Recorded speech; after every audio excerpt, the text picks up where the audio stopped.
September মাস মানেই পুজোর মাস। আর এই পুজোর মাসেই প্রত্যেক পুরুষ মহিলা ছাত্রছাত্রী সবার মনেই কিন্তু একটা আশা থাকে যে রাজ্য বা কেন্দ্রীয় সরকারের তরফ থেকে কোন কোন প্রকল্পের টাকা আমাদের ব্যাঙ্ক অ্যাকাউন্টে ঢুকতে চলেছে।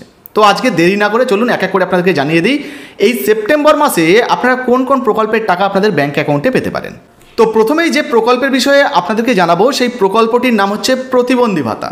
তো দেখুন, জয় বাংলা প্রকল্পের অন্তর্গত এটা একটা প্রকল্প। এই প্রতিবন্ধী ভাতায় আপনারা যদি আবেদন করে থাকেন, যাদের 40% উপরে প্রতিবন্ধকতা রয়েছে তারা আবেদন করলে মোটামুটি 1000 টাকার একটা কিস্তি কিন্তু পাওয়া যায়। আপনি যদি আবেদন করে থাকেন মোটামুটি এই 15-16 তারিখ ধরে রাখুন, এর মধ্যেই এই প্রতিবন্ধী ভাতার 1000 টাকার একটা কিস্তি আপনাদের ব্যাঙ্ক অ্যাকাউন্টে চলে আসতে পারে।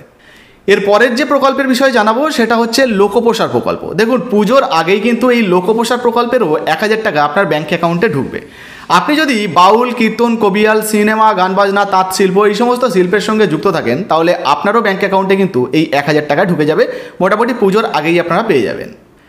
এবারে যে প্রকল্পের বিষয়ে আপনাদেরকে জানাবো এটা মূলত দুটো প্রকল্প, একটা হচ্ছে তপশিলি বন্ধু এবং আরেকটা হচ্ছে জয় জোহার প্রকল্প। দুটোই কিন্তু জয় বাংলা প্রকল্পের অন্তর্গত প্রকল্প।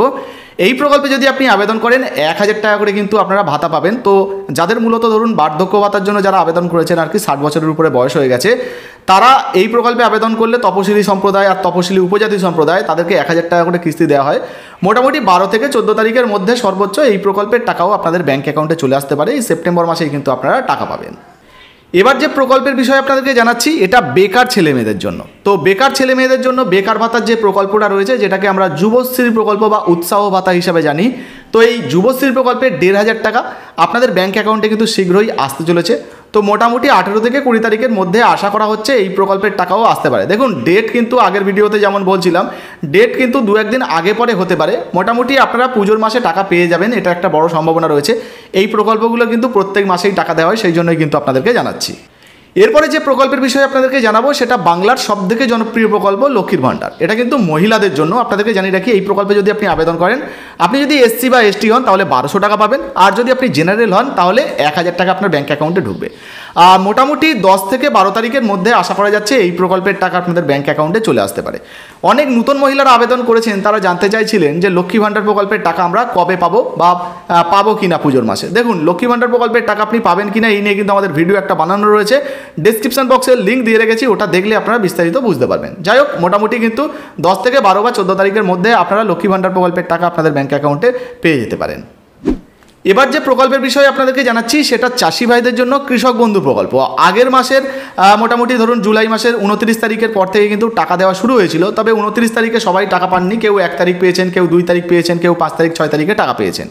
এবং আপনাদেরকে জানিয়ে দিই এমনও বেশ কিছু কৃষক রয়েছেন যাদের সমস্ত কিছু ঠিক থাকার পরেও তাদের ব্যাঙ্ক অ্যাকাউন্টে এখনও পর্যন্ত টাকা ঢোকেনি। আবার এমনও কেউ রয়েছেন সবে মাত্র কয়েকদিন আগে তার ব্যাঙ্ক অ্যাকাউন্টে টাকা ঢুকেছে। এই নিয়ে আমরা অনেক ভিডিও বানিয়েছি, আপনারা চাইলে কিন্তু দেখে নিতে পারেন। তো সেই অনুযায়ী মোটামুটি একটা ধারণা রয়েছে যদি আপনার সমস্ত কিছু ঠিকঠাক থাকে তাহলেই সেপ্টেম্বর মাসেও কিন্তু আপনি কৃষক বন্ধু প্রকল্পের টাকা পেতে পারেন। ধাপে ধাপে যেহেতু টাকা দেওয়া হচ্ছে ফলে সবার ব্যাঙ্ক অ্যাকাউন্টে একসঙ্গে আসছে না। ছোটোখাটো ধরুন আপনার কোনো সমস্যা রয়েছে, সেই সমস্যার সমাধান হয়ে গেলে আপনারও ব্যাঙ্ক অ্যাকাউন্টে কিন্তু টাকা চলে আসতে পারে। আচ্ছা, এবার এই ভিডিওর সর্বশেষ আরও একটা গুরুত্বপূর্ণ প্রকল্পের বিষয়ে জানাবো, সেটা হচ্ছে শ্রমশ্রী প্রকল্প। দেখুন, পরিযায়ী যে সমস্ত শ্রমিকরা রয়েছেন মুখ্যমন্ত্রীর ঘোষণা অনুযায়ী তারা যদি বর্তমানে পশ্চিমবঙ্গে ফেরত আসেন এই প্রকল্পে আবেদন করেন তাহলে 5000 টাকা ভ্রমণ বাবদ কিন্তু তাদেরকে দেওয়া হবে, অর্থাৎ ভ্রমণ খরচ বাবদ তারা কিন্তু এই টাকাটা পাবেন। আর মাসে মাসে 5000 টাকা করে তাদেরকে দেওয়া হবে। তো মাসে মাসে 5000 টাকাটার কথা আপাতত ছাড়ুন, আবেদন করলে যেহেতু 5000 টাকা দেওয়ার কথা বলা হয়েছিল, ফলে আপনারটা যদি অ্যাপ্রুভ হয় সেক্ষেত্রে আপনি এই পুজোর মাসেই কিন্তু 5000 টাকার একটা কিস্তি আপনার ব্যাঙ্ক অ্যাকাউন্টে পেতে পারেন। হ্যাঁ, সঙ্গে জানিয়ে রাখা ভালো, বার্ধক্য ভাতা, বিধবা ভাতা, প্রতিবন্ধী ভাতা এই সমস্ত যে প্রকল্পগুলো রয়েছে এই প্রকল্পের টাকা কিন্তু কেন্দ্রীয় সরকার এবং রাজ্য সরকার উভয় মিলেই দিয়ে থাকে। হ্যাঁ, আরও একটা প্রকল্পের বিষয়ে আপনাদেরকে জানিয়ে রাখি, প্রধানমন্ত্রী রোজগার যোজনা, যেটাকে ইনকাম যোজনাও বলতে পারেন। বেকার ছেলেমেয়েরা, বেকার নয়, তারা যখন কোনো কোম্পানিতে কাজে ঢুকবেন আর কি, প্রাইভেট ধরুন কোনো জব পেলেন, সেক্ষেত্রে তাদেরকে বছরে 15000 টাকা দেওয়া হবে দুটো কিস্তির মাধ্যমে। শুধু যে ওরা পাবে এমনটা নয়, যে যারা আর কি কাজ দেবে যে সমস্ত কোম্পানিরা, সেই কোম্পানিকেও কিন্তু টাকা দেওয়া হবে সরকারের তরফ থেকে। মাসে মাসে 3000 টাকা করে পাওয়া যাবে, তারও কিছু শর্ত রয়েছে।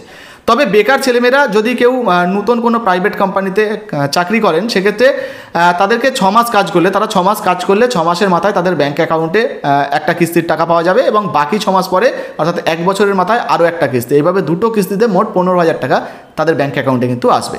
তো এই সমস্ত প্রকল্পের মধ্যে কোন প্রকল্পে আপনি আবেদন করেছেন বা টাকা পেতে চান অবশ্যই নিচের কমেন্ট বক্সে কমেন্ট করে জানাবেন। ভিডিও ভালো লাগলে লাইক দিয়ে শেয়ার করে দেবেন। ধন্যবাদ।